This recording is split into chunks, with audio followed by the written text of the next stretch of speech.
Can you hear me, sir?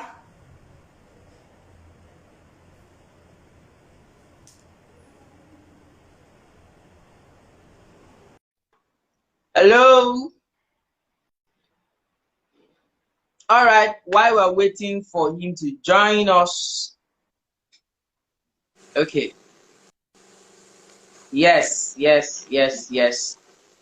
We have the special one. The Very well, I can hear you. very, very, the only Africa fearless capacity hunter.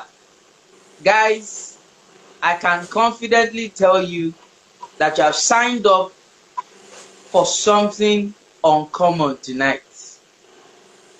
This is not a religious meeting, but I can tell you, you will be walking in miraculous of the miraculous this evening.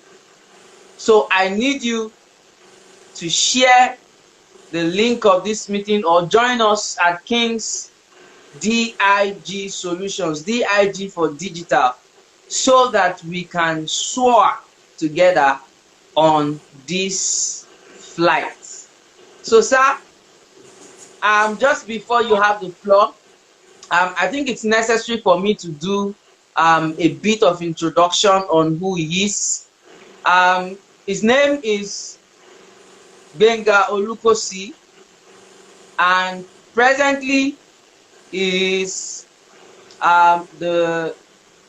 he's a lot of things. You see, I'm confused. I'm trying to find where to start, but first is Chaplain Gbenga Olukosi, and secondly is a part and parcel of Oxford International Group, particularly the foremost former operations manager of the Peak Leverage Group, now a group managing director of the PLG Group.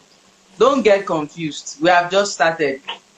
He's a recipient of multi-certifications from Oxford, from Harvard, from Yale, from wherever, including the very open university. Well, that's just the third on the line, and I think I will leave him to do justice to who he is exactly. But then, as you heard, that is a handsome man, wonderfully married to Mrs. Bimbo Olukosi, and they have a beautiful, glorious glory. I'll peg it there, and sir, you have the floor to run us through who really is Gbenga Olukosi. Over to you, sir. All right, thank you so much, Michael. Thank you so much, Ade. Thank you so much, King's Digi Solution, for having me tonight. I want to first of all check if my audio is good. Yes, we can hear you loud and clear. 10 over 10. All right. Thanks so much. So I'm happy to be on your show tonight. I'm happy to be hosted by you, and I promise that I will do justice to all your questions. And we'll ask the first question about my name. And my name is Gbenga Olukosi, and they call me Africa Fearless Capacity Hunter. And tonight, we are here to unveil Mr. Worth Waiting For. And in just that statement, there are a lot of things you are going to know about Gbenga Olukosi, about the Africa Fearless Capacity Hunter, about Mr. Worth Waiting For. So sit back and relax, and let's have a very robust communication. And just, if you want to share to everybody on your network, and let's have this session together. I promise that you're going to enjoy this session. It's It's going to be a very interesting story, very interesting and engaging story of mine. A 24-year journey of my life, a 24-year journey of my life put together, and we're going to have a wonderful time together. Thank you so much. Thank you very much, sir. Ladies and gentlemen, I told you, you have signed up for a premium experience this night. It all started. Sir, would you please tell us, Mr. What Waiting For? I think going forward, I'll prefer to call you Mr. What Waiting For. How did the name What Waiting For come about? How did it start? Where did you get the inspiration from? What exactly do you mean when you started answering the name Mr. What Waiting For? All right, thank you very much. And sincerely speaking, I never knew that people have been waiting for me. It never dawned on me early enough to know that my world has been waiting for me. They have been waiting to hear me speak. They have been waiting to see me write a book. They have been waiting for me to train, to organize seminars, to organize workshops, to do presentation. I never knew that my world has been waiting for all of this until recently, right? So it all started back then in the year 1997. I was actually a village boy. I had my primary school education and secondary school education in the village, all right, with no dream at all. I had no dream of where I was going in life, what I was going to become, what I wanted to do. I never had a dream in mind, all right. So I was just starting life as a young boy from the village. I was just doing all that came my way as a village boy. So I finished my primary school. I remember from primary 1 to primary 6, I was so brilliant that I took first position all through. First position from primary 1 to primary 6 in my set. All right. And after that, I entered into a secondary school also in the village. Okay. So, and I started there too, from GS1 to GS2, GS3, still first position, to tell you how brilliant this village boy was. Okay. Then, so, but something happened when we got to JSS3. And I'm starting my 24-year journey from 1997 up till 2021 now. So I want you to follow me carefully to document my story, go through my journal, my diary. Okay? So at JSS3, the first event, the first practical event that is worthy of note that I could remember happened in the journey of building a career or rising up to become somebody for yourself is the choice of whether you want to go to an art department or science department or commercial. Okay? So I was faced with a decision. Should I go for art, science, or commercial? But what happened was that a very well-respected teacher of ours, you know, I had a company of brilliant friends then in my secondary school. So we were all respected because we were intelligent guys, and teachers respect us, students also respect us, both junior ones and seniors. They respect us a lot. So these particular teachers of ours called us together and said, guys, you know what? You don't have to debate which of the departments you should go in SS1. You don't need any prophet to tell you that you are designed, you are meant to go for science courses. So he advised us, he counseled us, or he instructed us to go for sciences, to go to science class in secondary school.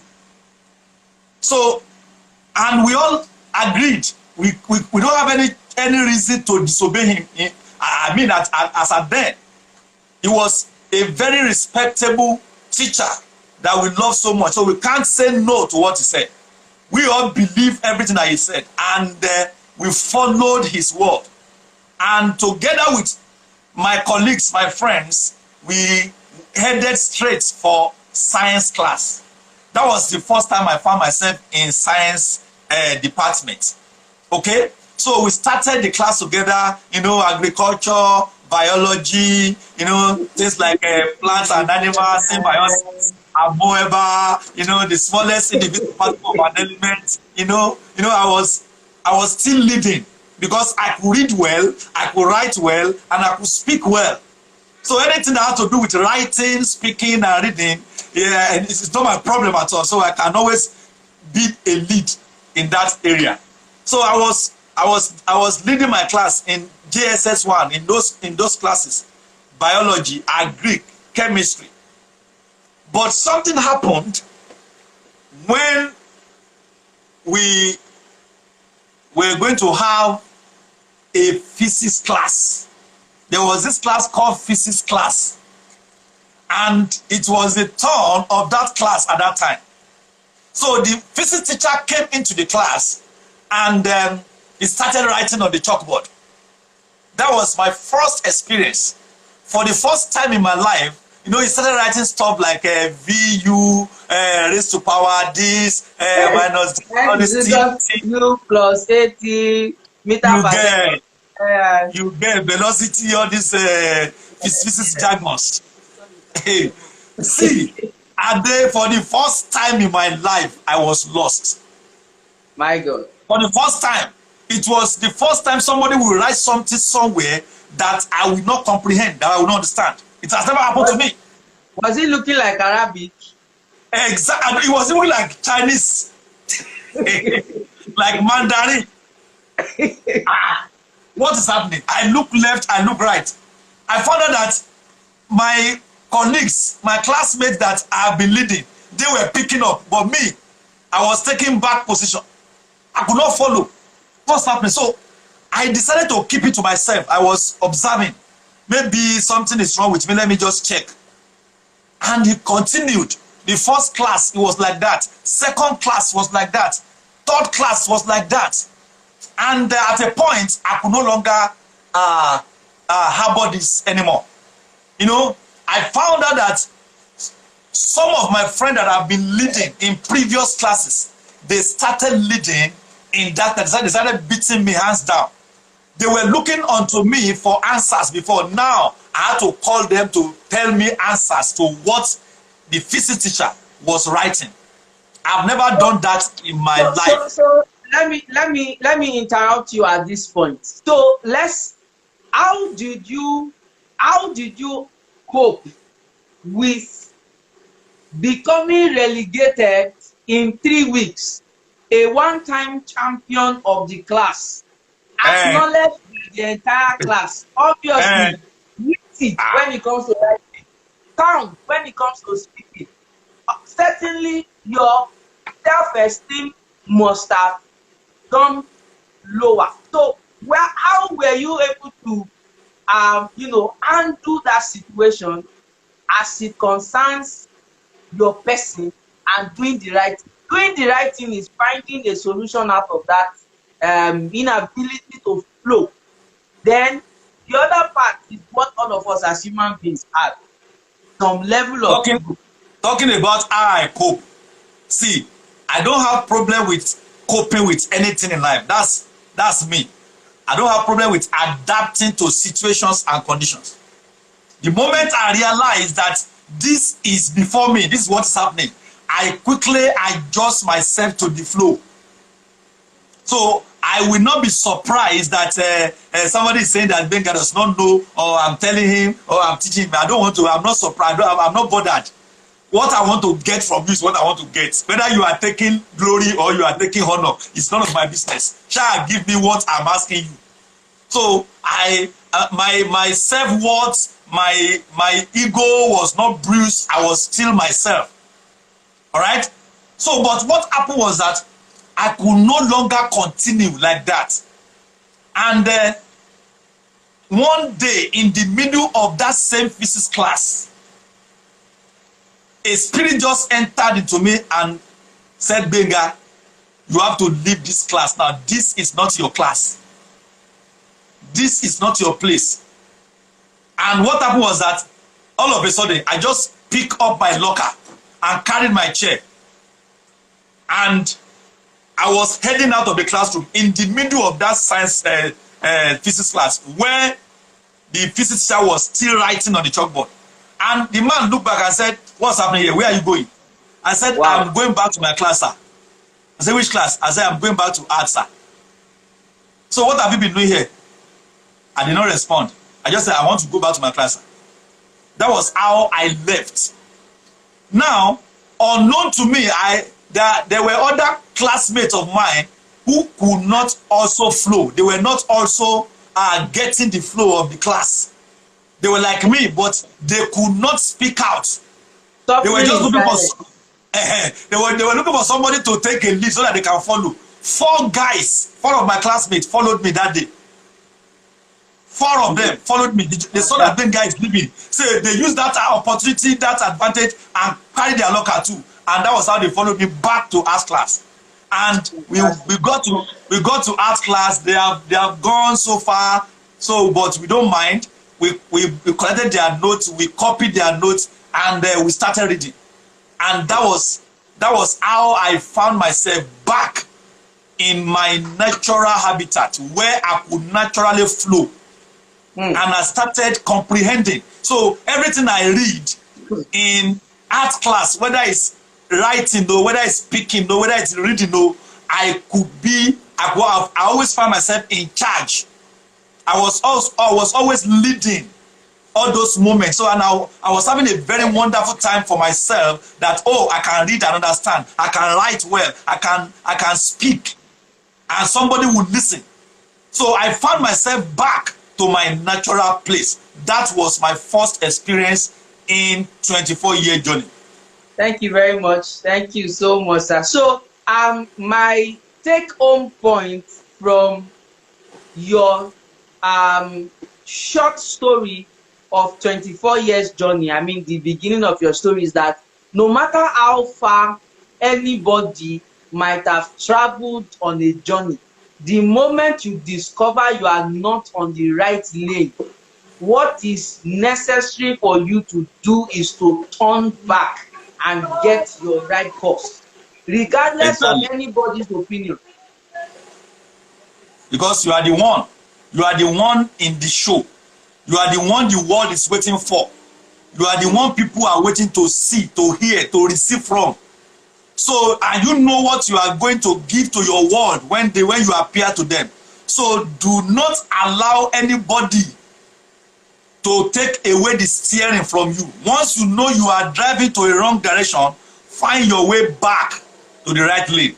You know, I continue from SS1 like that, and it was the same SS1 that I took back my first position. And I started leading the class again. Even though they have written so many notes, they have taken several classes. I read everything within days, and I caught up with everything, and I started leading again. Do you know that in my secondary school, I ended up becoming the social prefect of my set? I was supposed to be the head boy, but they don't choose the head boy from art. They normally come from science department. I hope you know. Head boy don't come from art. I think in this presentation we should begin to review that. We should review it. Exactly. How come it's always from sciences they pick senior prefects? How come? But was a good one for me. I represented my school during my set in literary and debating weeks, quiz competition, recitation, poems, and all of that in different inter-school competition. I represented my school well, and I brought trophies and award to my school. Being Fantastic. it was a good feeling for me that I could what's the finally name come of back. the school, if I may ask? The school name was Community High School Alapoti in Ogun State. Community High School Alapoti in Ogun State. In case you are here, you are watching. Here is one of your old students. Community High School Alapoti in Ogun State. Alapoti. This is like the first time I'm hearing the name of a school. Very Alapoti. Well, we might have to look for very village. Thank you so much, sir. So, all right. So after your secondary school now. After my secondary school, you know, where before the end of the secondary school, we are supposed to write WAEC. Yes. So that we can use that to gain admission, right? So writing WAEC was another point of reference for me. Okay? And for the first time that I will write my WAEC, even with my brilliance, with how brilliant I was at that time, I could not make all the papers in my WAEC. I could not meet up with all the nice subjects. I could not. So my first WAEC was a very bad outing for me. With all my intelligence, with all the sabi that I sabi, I could not make my paper, my WAEC result at a sitting. Should we say you were more? Should we say you walked alone? Should we say you did not even attempt to have some of your classmates who you took the exam together, have yourselves assisted in the course of those papers that you did not make? Should we say that you thought you knew enough to make those exams? What can you, looking back to that event, what would you be able to spot as the error or the wrong footing in not making your results as at that time?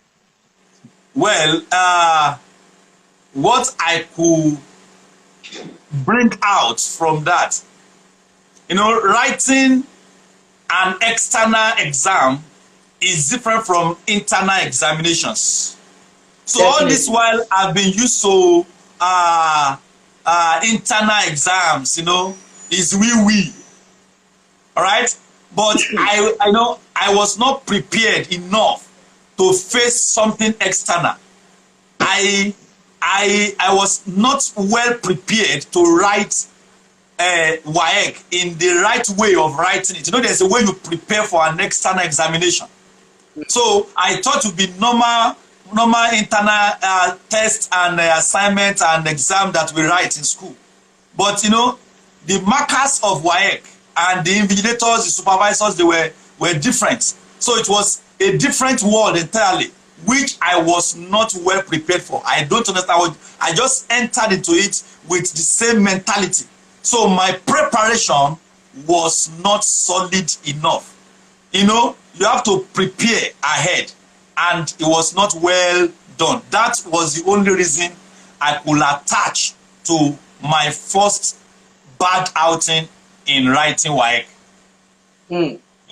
What a lesson. So another take home for me would be to say that what a person knows does not qualify them to scaling certain odds in that area. It is the extra attempt at learning that gives them the edge over those obstacles. Fantastic. Exactly. And I have this to tell my people that there is no fashion in writing any exam 2 times. There is no honor. There is no pride in writing any examination twice. You know, I found out this reality after I've failed. If I've had this mentality before writing the WAEC, maybe it will have helped me to prepare well. It was later, after I started struggling, when I started struggling to now pass that same exam again, and it was becoming more tougher, more difficult, that this reality dawned on me that there is no fashion, there is no honor whatsoever to write any exam twice. If you have the grace to write any exam, please write it one time and pass it at that very first sitting and move on to the next stage. You might not be able to cope with the pressure that will hit you if you fail to make your paper at the very first sitting. Thank you, sir. That statement is going to lead me to ask you a question. Putting myself in the shoes of any examination candidate. So, how do we separate writing an exam once and not making it from those who prepared to write the same exam and did not make it once? I don't get your question. Okay. How do we justify, or should I say, how do we separate people who wrote or who are going to write an exam and would have made all their own preparation for such exam to pass and they did not pass? Obviously, a number of us have written exams, including you. We have prepared, and at the end of the day, even with the preparation, we did not succeed. We did not pass at such exam. So, if failing an exam is not fashionable, what happens to preparing for an exam and failing such exam? Yes, yes. Well, there are many ways to prepare. Preparation is not one-sided. All right? Preparation is not one-sided. You have to, it is also, you have to look at preparation from all angles. Every avenue, every entry into that examination, you must be able to mark those entries. So if you feel that you have covered one side and you are not aware that there are other factors that you need to consider, that you need to look at, you might end up failing that exam. Most people who prepared and still failed, they failed as a result of environmental factor. You know, environmental factor could be another reason for you to fail an exam. You have done all you could from your own part, but factors beyond you, forces beyond you. I'm not talking about spiritual. I'm talking about forces, maybe from the organizer of the exam or the program or the marking scheme or selection or any. So it could be any other factor outside your own. So and there are things that are beyond you that you cannot fight. But one thing that you have taken home from that is you have been able to know now the part that has not been well taken care of. So you know that, oh, when it comes to writing, when it comes to studying, reading, you have done that part well. So it will open your eyes to the other factors that are not seen. And that will happen when you begin to ask yourself questions and you begin to ask people, why did I fail this exam? What happened? Now you get your answers. I believe you get your answers from those questions that you're asking people. Thank you very much. Thank you so much. So, after how long did it take you to finally get it right with your WAEC results? Now, after WAEC, I wrote GCE, I wrote NECO, and I was faced with challenges of life. I'm still insisting on the reason why you have to ensure you pass it at your first sitting. Because if you don't, many things will begin to come forward that you now have to contend with. The euphoria, the feeling of, oh, I am now out of secondary school, you know, carried me away. Ah, guy, you are now out of secondary school, so you can now do and undo. You are free.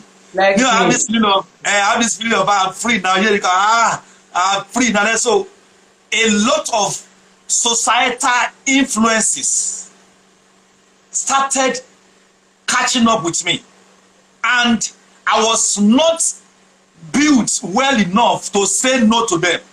I felt secondary school was the peak of it all. So I allow external influences, societal pressures, peer group pressures, and all of that. Friends' influence, allow them to come and took better parts of my time. The better part that I was supposed to use to prepare for the exam second time, because there's always a second chance for everything. When I lost the first chance, second time was presented, but I could not maximize the second time. I overlooked it, allowing peer pressure to take me away. So I now began to write second time, third time, fourth time, fifth time. I wrote WAEC like I was eating rice. You know, because seriousness was taken away from me. But how come that even with the fact that you are the sole sufferer of the failure, you still did not consider separation from those peers of yours and their pressure? So and many of us, and many people are like me out in the world now, that we would not be able to return to our senses on time. Especially when the environment we find ourselves is not pushing us to be better. You know, you want to do something, but the environment that you find yourself, the people that you surround yourself with, they are not helping you to become better. They are the set of people that tells you, oh, the bad friends that you are keeping, they are good, they're all right. The cigarette that you are smoking, the girls that you are carrying up and down, they are good things to do. You know, nobody to question you, nobody to stop you, nobody to tell you to behave. So environment plays major role in decisions of life. So if you are not surrounded by the right people, right friends, right company, you will be misled continually. So once you are lost, you can be forever lost if you don't change your location, your environment, and your circle of friends. So if you are lost once, you can be forever lost. Many have been forever lost like that. They have gotten to a point of no return, and today they are biting their fingers. So that continued until finally I was able to have my WAEC result. You know, I had to leave that environment. I had to move from the village to the city. My brother now finally called me, Gbenga, come to Lagos. My brother was staying in Lagos then. So he brought me to Lagos. So Lagos world, Lagos environment now began to reset my brain. I met with different kinds of people. You understand? You know, I enrolled in you know, when you are preparing for exam in the city in Lagos, it is not only their school that will prepare them for that exam. No, parents of Lagos parents, we have to enroll their wards in coaching centers, special classes. So it was the first time I said, okay, so there are special classes, there are coaching centers. Okay, so I joined them. In life, in other words, in life, if you want to get certain results, there are special routes that you can follow to Exactly. So do I found understand. myself in special classes, and what are we doing here? They said we are preparing for that jam, we are preparing for that WAEC. Okay, okay. So the one they are teaching us in our secondary school is not enough. We have to get external enrollment, Okay. and it helped a lot. All these private tutors, private coaching centers help a lot, and it helped me to now say, okay, I must pass this time around. And by the grace of God, I was able to write WAEC. I had to re-enroll in another secondary school in Lagos, and I passed my WAEC. I enrolled for WAEC, I enrolled for GCE, and that was the final one. So in my WAEC, I had all my papers except mathematics. In my GCE, I had all papers except English. So I am now combining results. You see what unseriousness can do for you. So invariably you have a WAEC result that is similar to bread and beans. So I had both now. So I'm using both. Anytime you ask for my WAEC result, I have to give you both GCE and WAEC. But at least at the end of the day, I have something that I can use to gain admission to higher institution.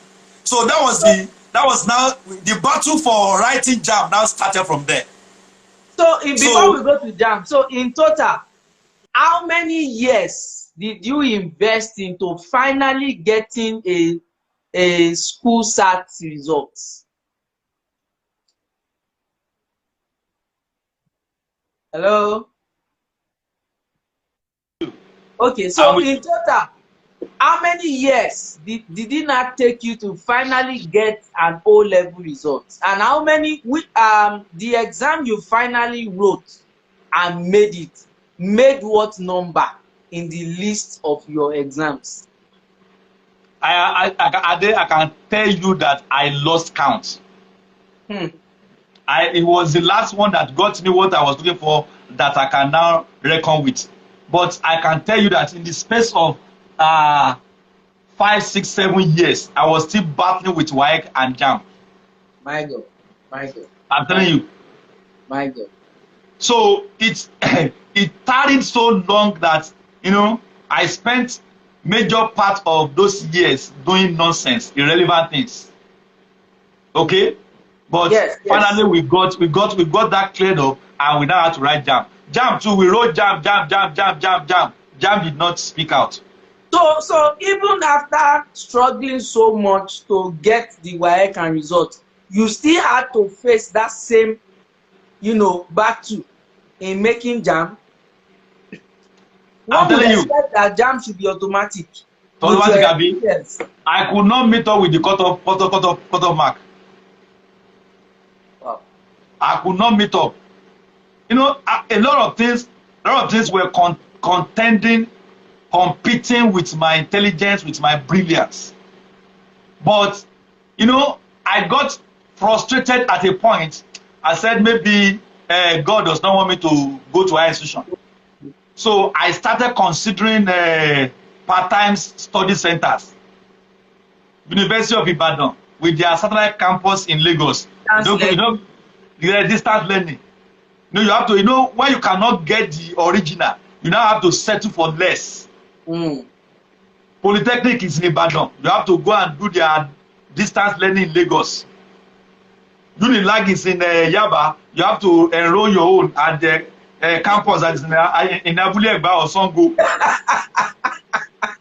You cannot say you don't have what it takes to be in the real school Real with the campus. real students on the campus. Oh my God. So a lot of people are settling for less Mm. because they failed to get the original at the right time. So Mm. I battle with that severally. Apart from this choice of school, now the choice of course that you want to study. So school is one, then the course too. It's Because you another can one. you don't have the required cutoff mark, you now have to settle for any.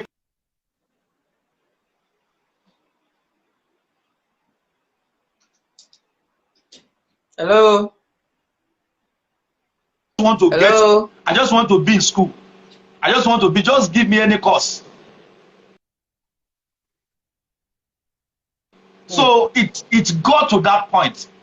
But and I was running after all of that. I did once this satellite campus, did that one until 2015 that I finally got admission to National Open University to study for the first time the course of my dream, which is mass communication. My God. All of those years, I was just 2015 deserves a round of applause. I'm telling you.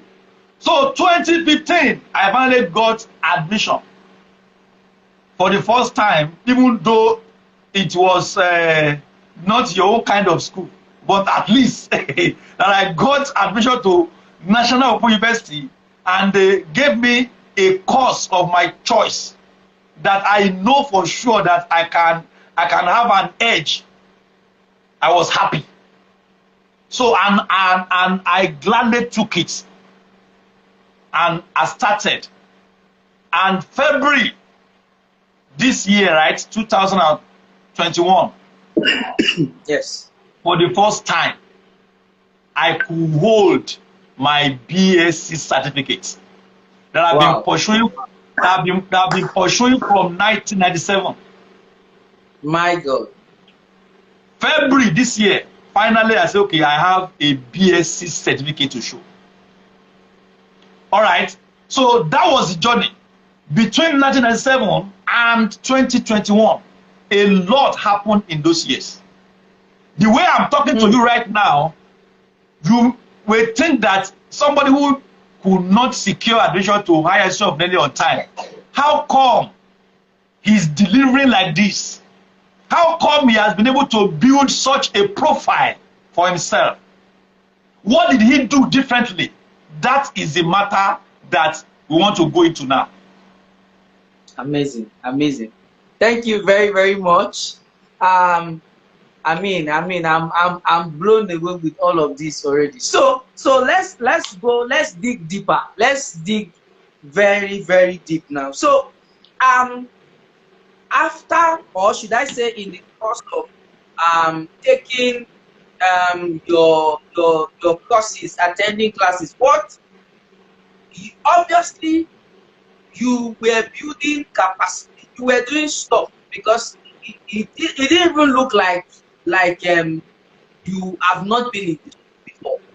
What led to that? What gingered you to, first of all, identify the need to build capacity for yourself even outside the four walls of the university? That's all right. Ginger to the point of knowing or identifying that you needed to get that done. That's one. Now, number two, what were those things on the other side that you were learning that now summed up to develop your capacity as a person? Thank you, Ade.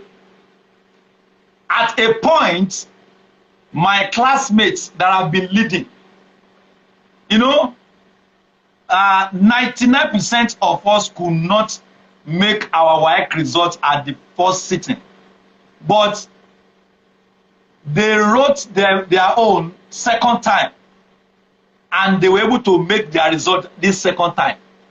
So I found out that my classmates then that I was teaching, that was leading, they started gaining admission to higher institution. They started leaving me at home, the local champion. Those boys, those girls that were not even brilliant like I was, they gained admission before me. They enrolled for courses in university, courses of their choice. And I began to feel somehow. I had to call myself together and say, Gbenga, what is happening here? Even your mates, even those that are not up to you in age, they are gaining admission now. They are studying in university. What is happening? What is going on? What is going wrong? I remembered I sat down and I told myself, the first thing I won't do is to be bittered.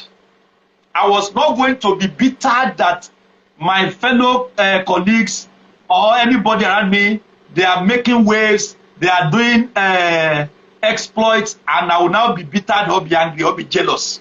I said, no, I won't do that. I am happy for their progress. I am happy that they are moving. All right? So anybody that want to go anywhere in life, let them go. Let them go. Okay, they want to study abroad, go. I'm happy for you. They gain admission to University of Lagos, University of Ilorin, University of Ibadan. Oh, fine. I am happy for you. I'm not going to be bitter. I'm not going to be jealous. Thank God good things are happening in their lives. That was my first resolution. Now, it doesn't end there. I now have to sit down myself and say, okay, now they have gone. What are you going to do also to be on the move? I remember I made a promise to myself. I said, Gbenga, let them go. We shall be meeting again. There will be another meeting point between myself and those who have left me long time ago. There will be a meeting point one day between myself and my junior ones, my younger ones. But that meeting, what will happen when we finally meet face to face? I said to myself, look, by the time we'll be meeting again, they will meet me relevant. I want to be seen in a place that they also could respect. That say, oh, this guy has something good going on for himself. I made that promise to myself that I was not going to be hiding my face the next time we shall be meeting. I am saying this to answer your question that say what motivated.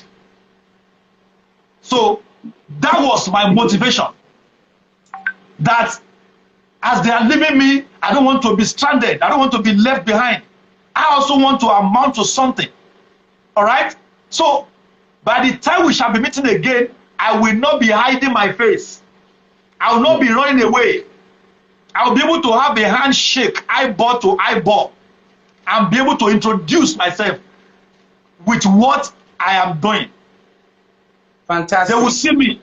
So that was my motivation to start looking out for outside school education. OBE, outside school education. OSE, sorry. That outside school education. No, a school that you can get outside the four walls of university. I found out that education is not limited to that place alone. You can be educated even outside the four walls of tertiary institutions. And the very first platform that could afford me that was technology. I became so passionate about gadgets and devices. So let me quickly cut you here. So should we say it was when your hunger for knowledge outside the four walls of a class started that you identified that digital platforms would be an escape route for you? Or have you always had a flair for technology before? Well, it was my first time. It was when I got to Lagos that I found that people are using gadgets. I see people with devices, and I became a lover. I became passionate about technology. So I wanted to find out what is it that they are pressing in these tools, in this gadget. So I want to see how somebody can use a camera to take a picture and write and put a write-up on it and post it somewhere for people to see and like and share and all of that. So I was curious about what is in the world of technology. So I wanted to know, and that was the beginning of my love for technology. Amazing, amazing. So you are digitally, or should I say, you are tech savvy. And if I count, first you have a program, point of sales that you do almost every day, online. You have also spent 12 hours straight online, um, oozing out value to people, and a host of other activities that you have done online. So my question is, what are the motivating factors for you? What did you see in being um what did you see in being an internet solution provider that made you stay there? You've done this over the years with seamlessly, without stress, with passion, even when every other thing is not in place. That does not work. How did you navigate your hunger, or should I say your commitment to being internet relevant? Now, the first thing is there's a world called digital world, and I was exposed to the beauty of this world, the beauty of technology, but I don't know how to use it. All right, so I now have to enroll in places, platform where I can be exposed to digital knowledge. All right, so I started following people. My circle of friends changed when I came to the city. So I started following them to programs, seminars, training centers where they are discussing or talking about digital, anything internet. And they saw the beauty of internet to me, and I so much love it. It doesn't end there. I also found out that the school that I missed, I can have enough of it on the internet. I said, whoa, so those who have gone to university, I could also enroll in there are universities on the internet.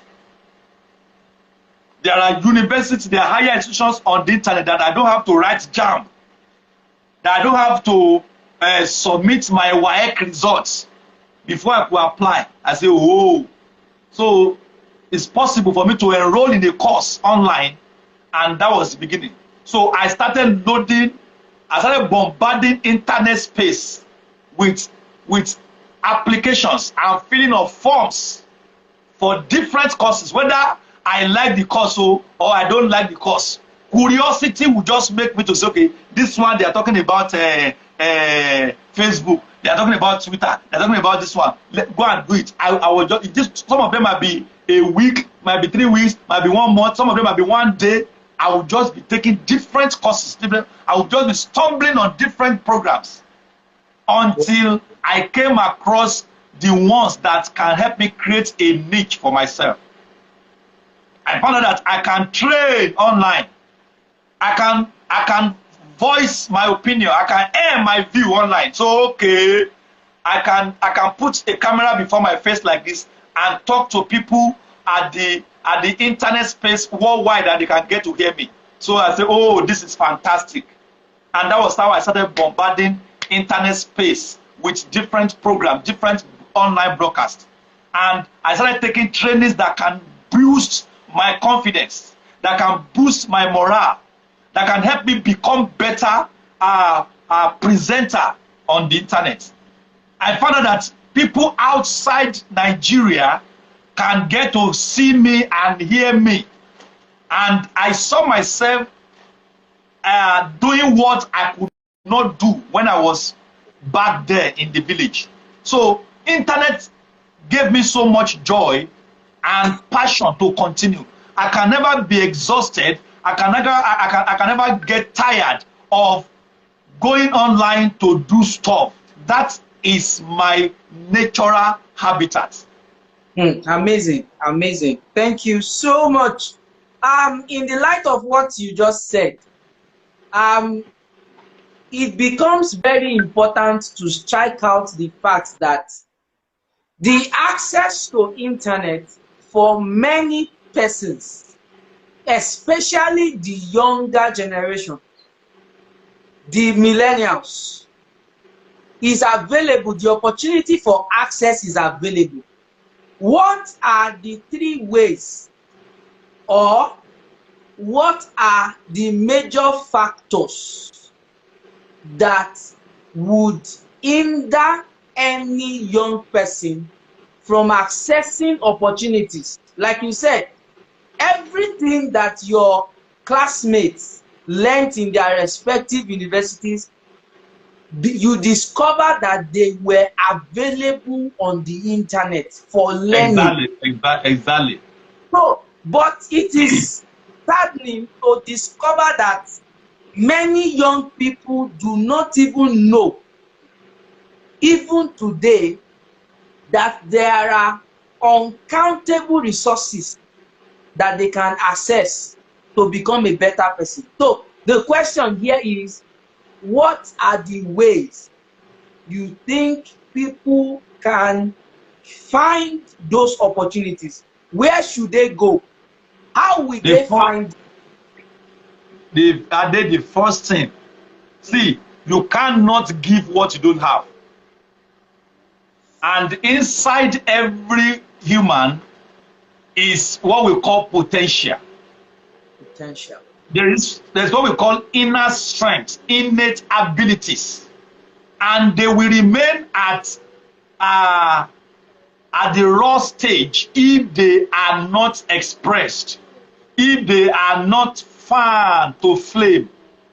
So one of the things that digital world, one of the things that technology does to you is to help you discover the potential that you carry. So once you have it, I found out that it has always been in me. So I only need a platform of expression. I only need somewhere to voice my opinion. So it has always been there. So by the time I started talking, I started bombarding the digital space, I found out that I became more expressive. So instead of running away from there, I do more of visiting the online space every day, every now and then. All right? So this thing has always, this quest for knowledge, this quest for personal development and growth, this quest for becoming better, becoming relevant has always been my yearning, has always been in me.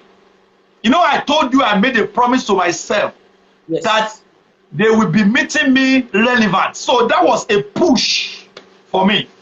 I was ready to access every platform to position myself for relevance. You know, in between the 24 years, do you know that without good WAEC results, without JAM, without BSc, I was able to get job invitation somewhere. And I want to share this story. I got an offer of job somewhere. And so I was going to ask, how did you finally get a job? I was getting job even without a BSc, and I was defending those jobs well.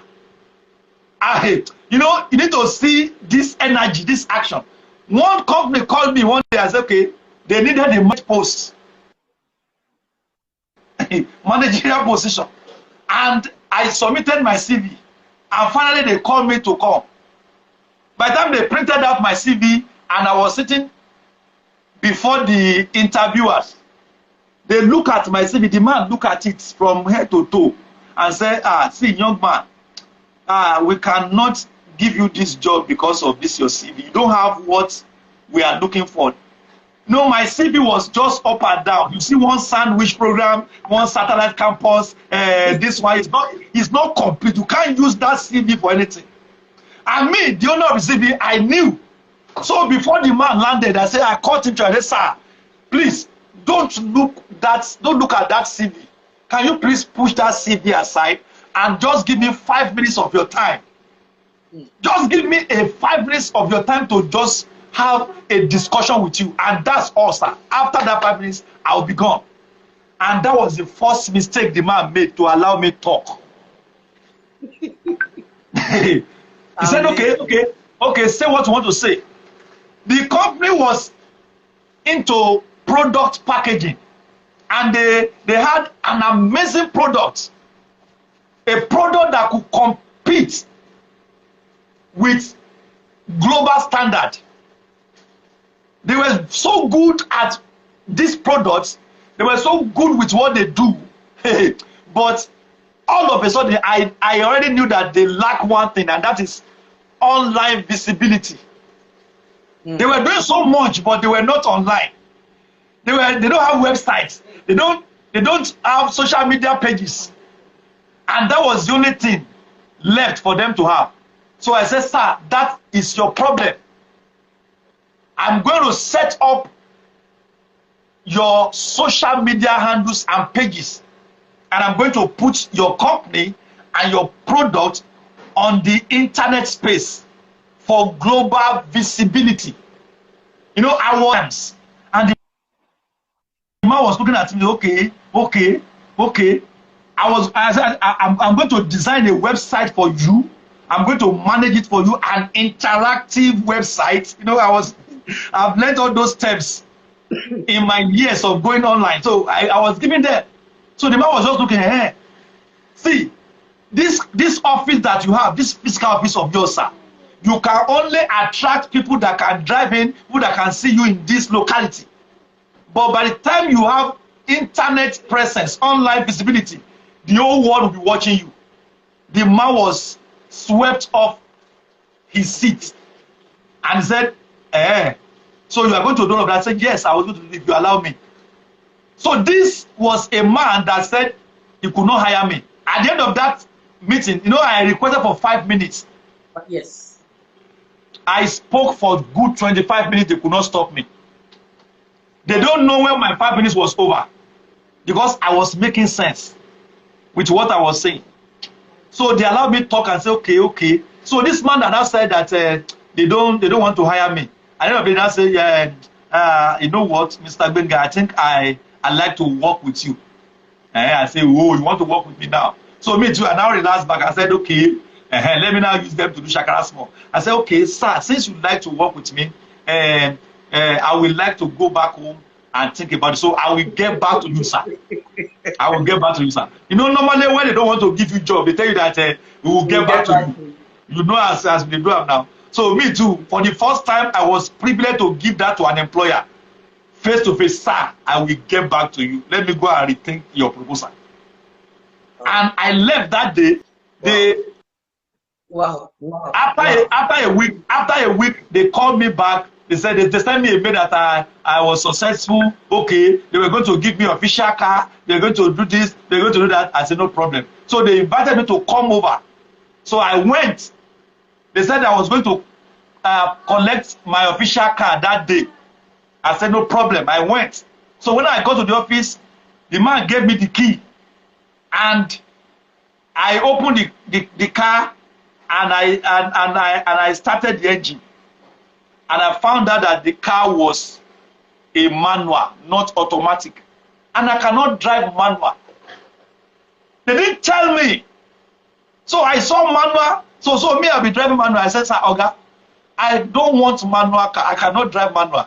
So you have to go and give me automatic. I was feeling so high that I was using them to do yanga, because of what I carry, what I can defend, what I know. You know, knowledge gives you power when you apply it. Yeah. So I was bold enough to tell the man that, sir, I don't want manual.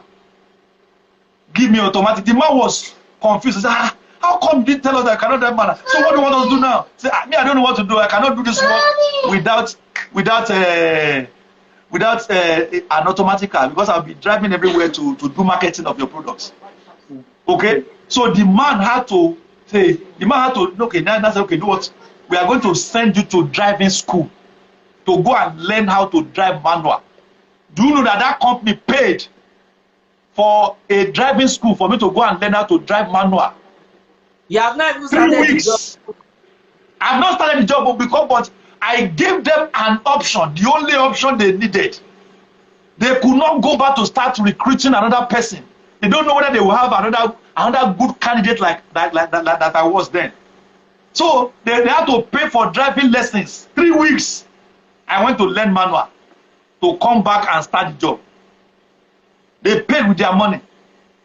And finally I came back to pick the car and I was driving. They gave me the job. They were paying me salary with commission. They gave me targets.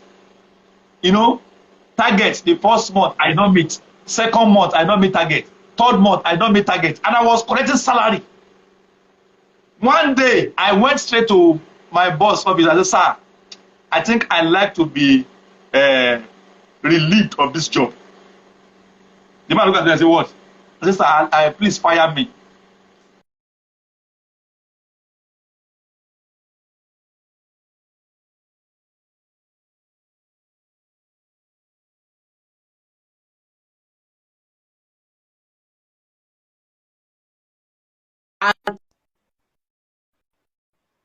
I think I like to go. I think I like to go. So the best thing to do for an employee like me is to relieve me of my job, because if you will be running a company at a loss by paying salary every month without me meeting targets. The man found it somehow, but he doesn't want to let me go. But I had to leave. I left that comfort zone to go back to the street to hustle. I was so confident that I had a lot in me that the world that can compete with the world standard. So I was not going to be discouraged that I was going to be jobless. I know there is job inside here. So I left that place and I went back to the streets and I started taking courses online again, started applying for online jobs, started applying for freelancing jobs online, and I was doing well. So I was no longer at the mercy of any employer. I see myself as an employer of labor with digital experience. You can own your business online. You can have your own company on the internet without you having to have physical structures. Okay? So that was my first experience. Let me tell you how I got the Oxford job. When I left that place and I was on the streets, I've been doing online broadcasts, doing trainings, doing seminars, and people have been following, people have been watching, they have been observing, because they have a way of checking your profile. So one day I got a call from one of my friends. He was junior to me, but at least he's doing fine too. And he was a manager, he was an executive director in a real estate company. And they needed to train their staff. And he called me that I should come and train their staff. The training was like tomorrow, so he called me today. So I had a very short time to prepare, but it was not going to matter, because I knew I had all I needed to say to train them. So next day I dressed up and I went for that training to train them there. And I spoke on hunting for results. It was a mind-blowing session that they loved so much. And after that session that day, they called me upstairs to come and collect an envelope. And the envelope 5,000 naira for me as a trainer. Imagine, he owed me. I did not complain. I said, no problem. I know where I was going. I know what I was looking for. So, but I sold myself to their hearts in that training with that topic, hunting for results. They loved it. I saw their response. I got good response. So they invited me again that I should come next week, the upper week. And I went again. I spoke on monkeys management. It was another wonderful session that they loved. After that training too, they called me upstairs. The envelope 5,000 again for me. They have told me to Mr. 5,000. Mr. You owe me a trainer. 5K. 5K. 5K. A old trainer. I did not complain. I collected the 5K and I went back home. All right? So the third time they wanted to call me, and I said, they call me a people. You come here, you stop it right there. You don't make this a habit. That will stop now. If you have nobody to tell you, me, I will tell you now. Instead of giving me 5,000 for every training, why not just sign a year contract with me?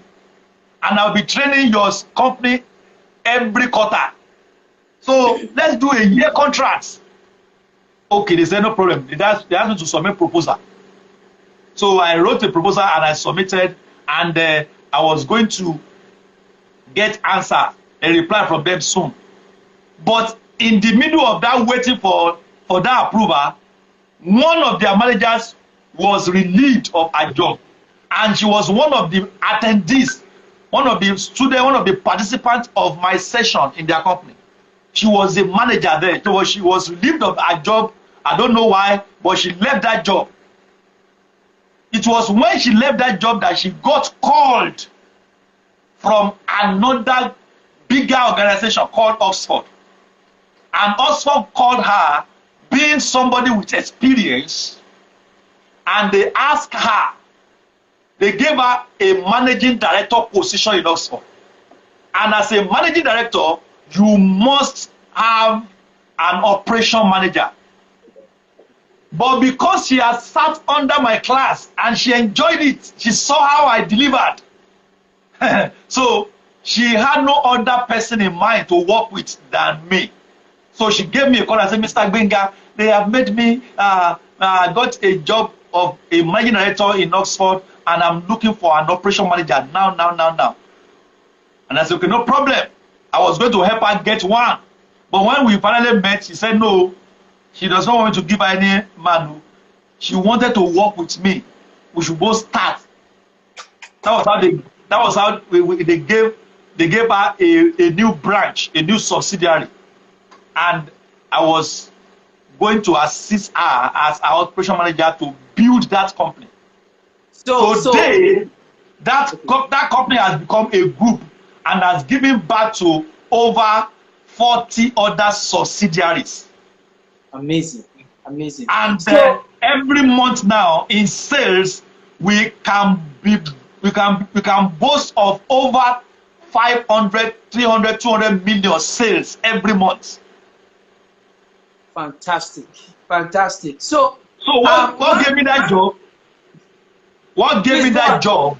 What gave me that job was what I carried inside, not my CV, not my WAEC results, not my BSc. In fact, I've not had my BSc when I started, no BSc. But I was employed without applying for job. That was how I got the job without signing a writing application. And today I am holding a manager's position in Oxford. I have risen from position of an operation manager to becoming a managing director to becoming a grand managing director. Amazing. Without a BSc. So the waiting period has helped me to build capacity to be relevant even as a manager of companies. You can continue, Ade. Thank you very much. I was going to say, there is a question I have for you, and I think that now that the fire is really hot, is the best time to have you help us answer that question. Now, a number of people out there, young persons especially, have certain creative potentials inside them. For those who are not good at training people or coaching or public speaking or any other thing that involves communicating to people in mass, there is something else inside that they have and can offer to the world. A number of them can design stuffs with materials you will consider useless. Some people have other skills that will just wow you. Many diverse abilities that people have there. But it is unfortunate to see that all of those have not yielded anything tangible for them. So You, as one that has passed through a journey of very thorough experience in even putting yourself before employees, I mean before your employers, putting yourself before your employers even without your certificate. So how can these people leverage the internet technology to make themselves face to face with opportunities that may not come home knocking on the door? All right, I want to say this, that digital world is an open world, and it's so big and massive for everyone to fly. You want to fly, you want to walk, you want to crawl, whatever it is that you want to do, technology can help you achieve it. You might be limited in the four walls of universities, but you are never limited online. In my own case, I was able to build myself in the area of my capacity, in the area of my niche. I discovered what I carried in the inside of me, and I now use internet to fan it to flame. And today, I have become a voice in my world. All right? So, in your own case, too, what is it that you have? What is it that you can do? Everybody on net has something. You want to become that editor, that badass editor. Internet can help you achieve it. You want to become that badass graphics person. President, internet. All right? You want to become good at anything at all, whatever it is, sewing, cooking, internet can help you achieve it. You know, God has power to do all things. You know, that's why I normally say that I have two G's in my life, God and Google. Those two G's, you need to respect them. Most of the time, you don't bother God because you have used the opportunity of Google well. All right. So have you taken advantage of digital space to solve problems before you open your mouth to pray? The world is there and it's large, and it's an ocean. It's waiting for you to just dive in and start swimming. I don't know how better to explain embracing internet, technology, or digital space to anybody other than this. Ade, sincerely, just go there and you can do a lot. Thank you very much.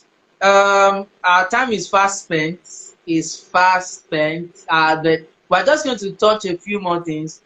This conversation is worth all the time, and then because we have traveled so deep into the night, we might be having this session, this time again next week. But just before you go, one or two other questions. For our viewers, thank you so much for being a part of this meeting. Just in case you did not join us at the start of this meeting, the replay of this session is going to be available on this page. Please endeavor to check it. But just before I let him go, you kindly if you have questions, please just go to the comment section and put your questions there. And we have just one or two more important things to do before we treat the questions. And I'm going to take that straight back to you. So at some point, you got a job that took you out of the country. You were heading to Singapore, if I'm not mistaken. You want to go there? Okay. I just want you to briefly tell us first. You want to? Are you sure you are ready for this? Yes. Are you sure you are ready for this? Yes, because a lot of things happened in 24 years, oh especially my my own God, 24 years. oh my That God, traveling that you oh are talking my about God, is one of them. oh my God.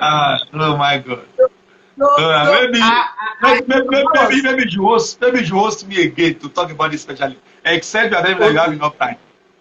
okay. There I is think time. There, we will consider hosting you again so that we can have because this discussion. there is travel part of me. That is traveling abroad for greener pasture is another event that happened in a 24 years of my life. So you may want to craft a time for that specially. There's also a marriage event that happened in my 24 years.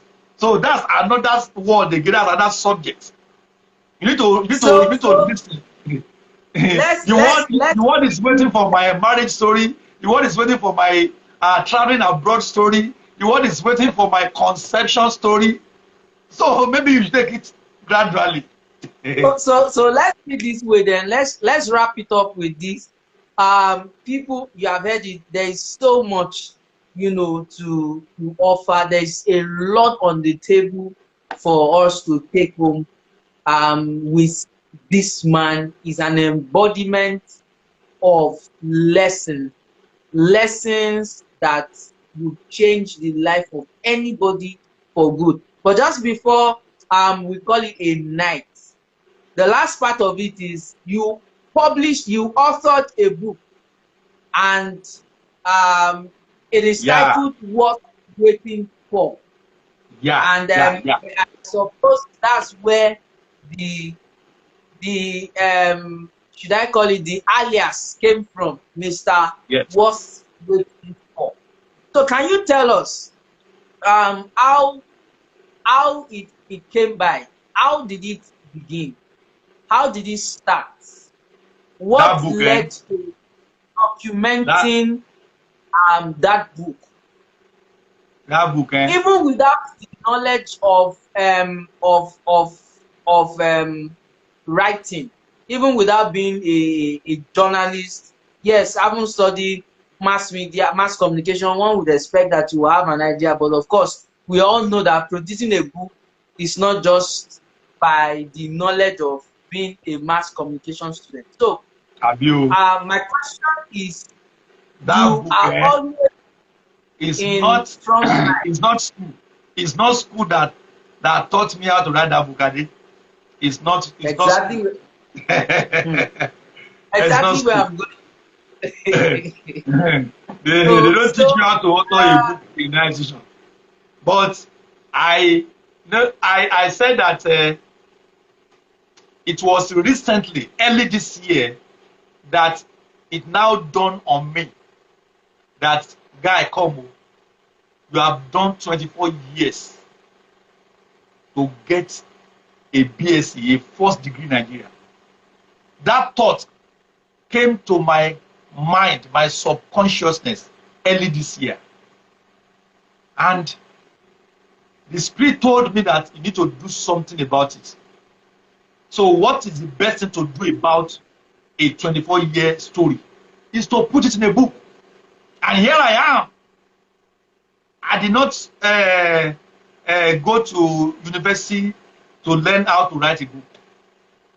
So, but I have learned and I've studied. I have watched several videos online on the internet on how to publish books at any point in time.